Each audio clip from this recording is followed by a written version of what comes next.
Okay, bad connection, bad connection. I'm so sorry, guys. I'm so sorry.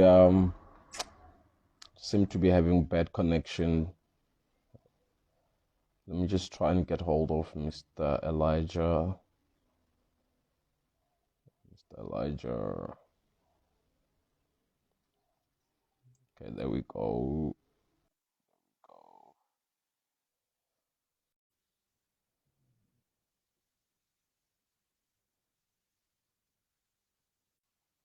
Satan wayaka, man.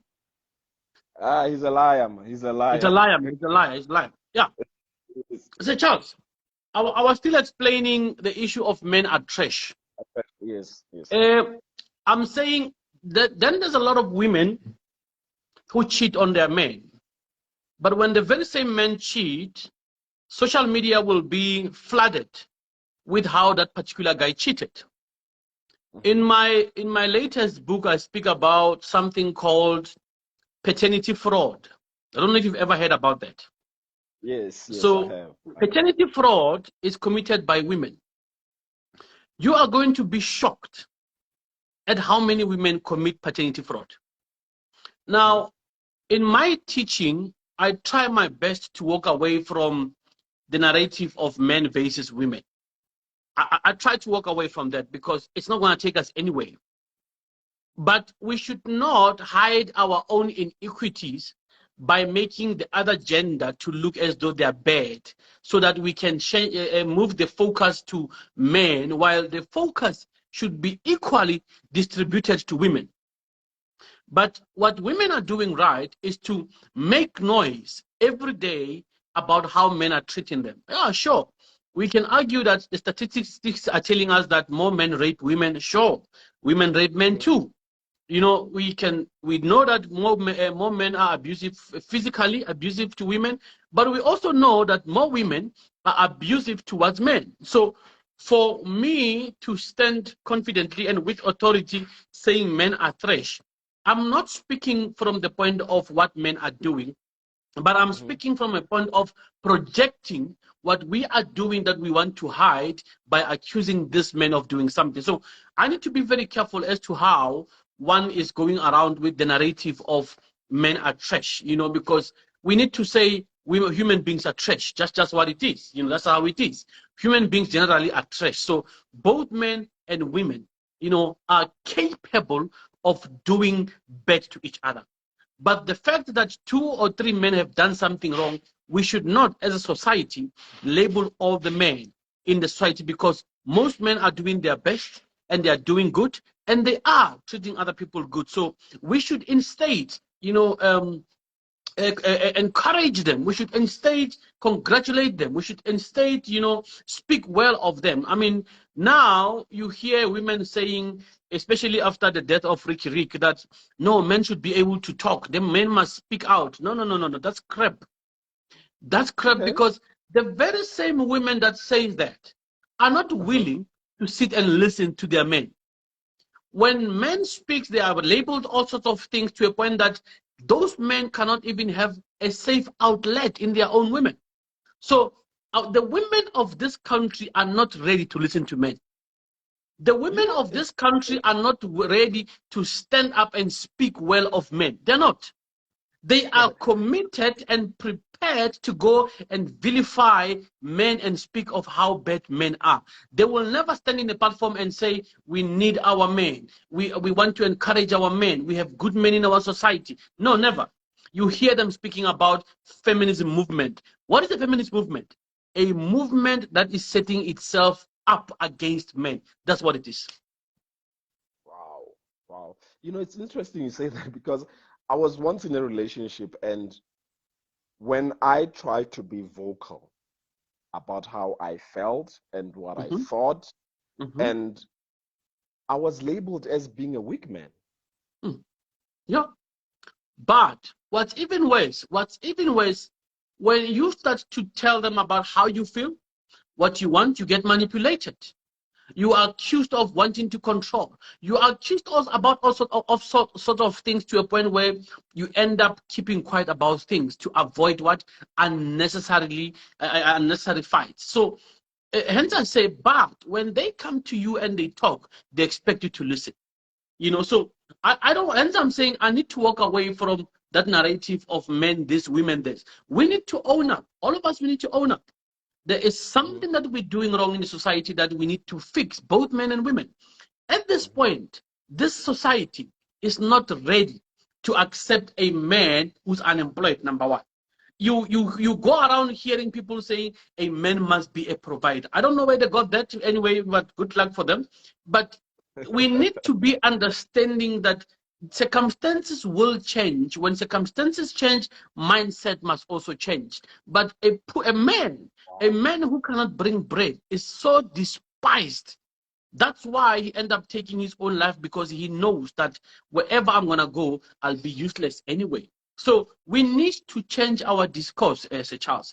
Our Mm-hmm. discourse needs to walk away from men or from women, but be about how can both genders both genders work together to change the society. Because why? We also raising children, girl child and boy child, to believe that they are different and there should be division amongst them. That you even see how the boy child is treating the girl child and vice versa.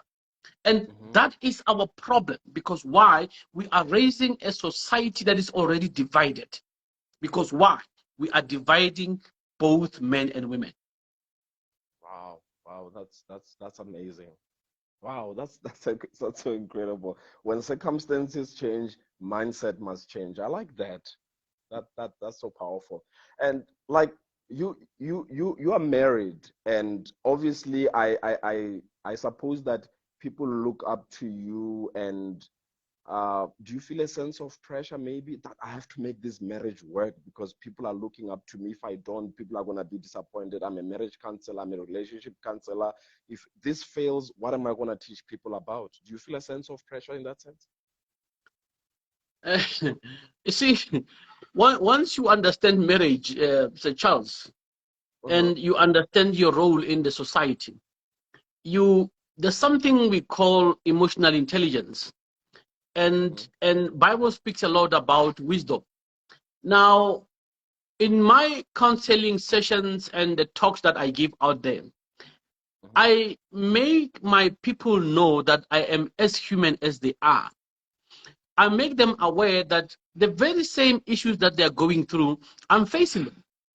Uh, Okay. it does not mean that because I'm a coach, I'm a counselor, I don't have the problems. The Mm-hmm. difference between myself and others is that I have studied, number one, so I've got the benefit of studying. Number two, I've researched. Number three, I'm teaching. So if a car has got an airbag and another car Mm-hmm. does not have an airbag, if the two of them are involved in an accident, the people Mm-hmm. in the car with an airbag are more likely to survive the impact of the accident.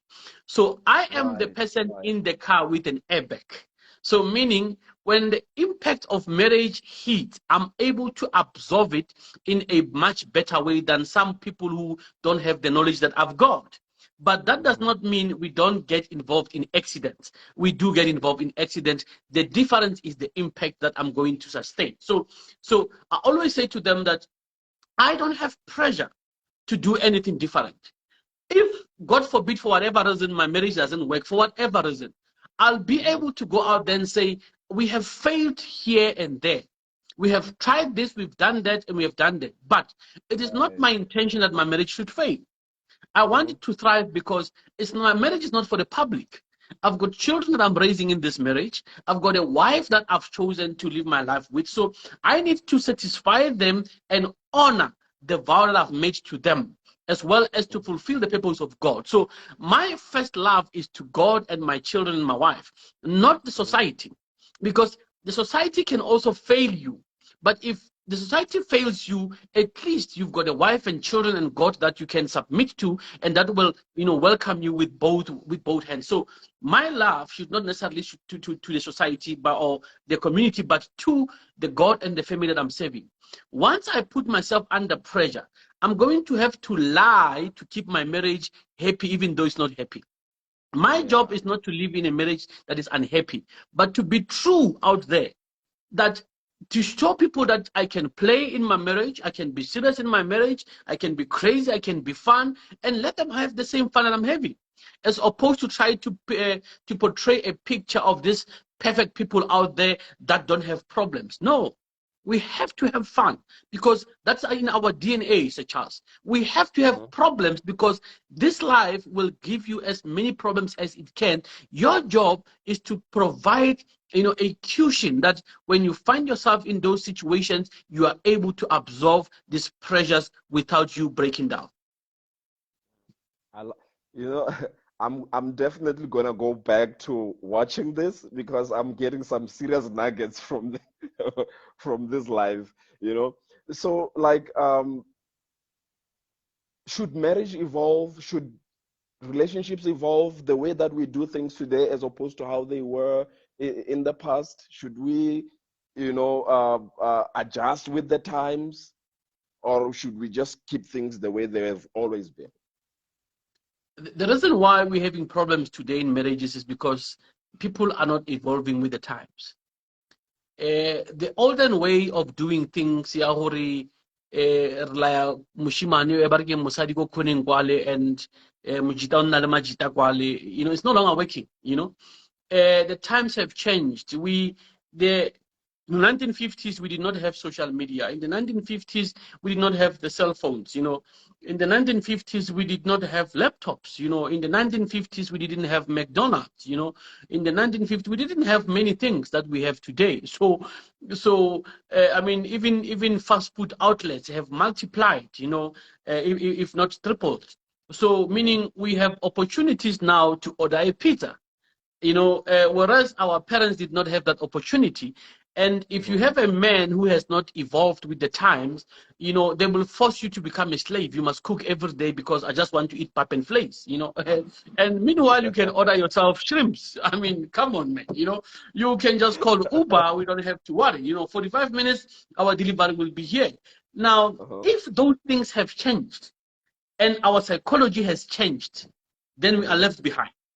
Then in essence we are messed up psychologically. So we need to change our psychology as at the same rate the world is changing. And I'm going to tell you why. Because the world is not changing on its own. Somebody out there has used their psychology to change the world. Now, if we are not True. going to be in sync with their psychology, that means our psychology is keeping us behind. And if our psychology is keeping us behind, we cannot keep up with the changes that are happening in the world. And change is not happening on the outside, but as like I said, on the inside. So we need to change a lot of things. I mean, you see today that you've got people choosing to not marry out of a white wedding, but use their traditional regalia. So that shows you Hmm. that now people are they're adopting to a new way of doing things. Now you see people going to home affairs, just signing without having a group of people behind them. People are changing. You find that Hmm. people are inviting only 10 people to a restaurant, and that seems to be their wedding. People are changing because why? We've got restaurants now that can accommodate 10 people for a wedding. Now, if you are married to somebody who still want to invite the whole of, Atteridgeville or Mamelodi or Shanguve to their wedding, and yet they don't have money, without saying, look, times have changed. We don't have to invite the whole of Atteridgeville. We can just go to a Hmm. restaurant, have pizza, have fun with our friends, and enjoy our wedding. Life goes on. So times are changing, things are evolving, the world itself is evolving. Hmm. The people, human beings themselves, the brain as it used to be, our brains used to be big in the olden days, because for the time it was in the time of hunting and gathering. We don't need those big brains anymore.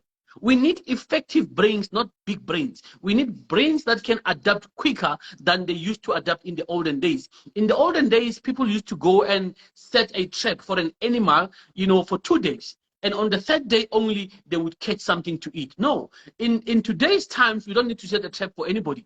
You just make a phone call on in your fingertips. Just make a phone call, and boof, you've got food in your fridge. So I mean, you see how Checker 6060 is doing things.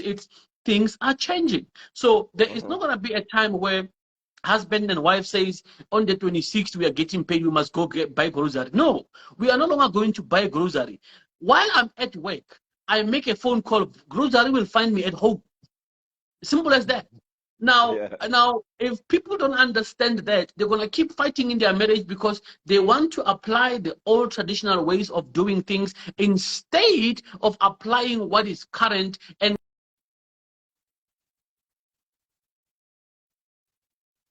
Okay, I lost him there.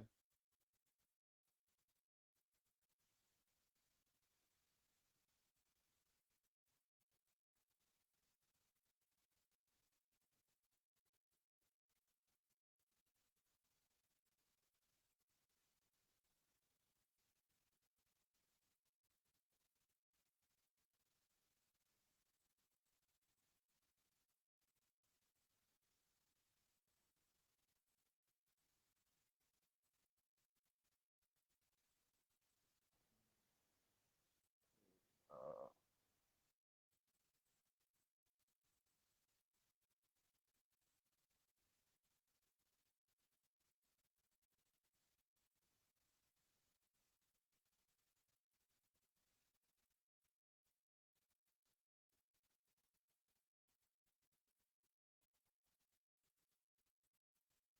okay, Mr. Elijah, I've sent you a request, but can't seem to be getting through to you.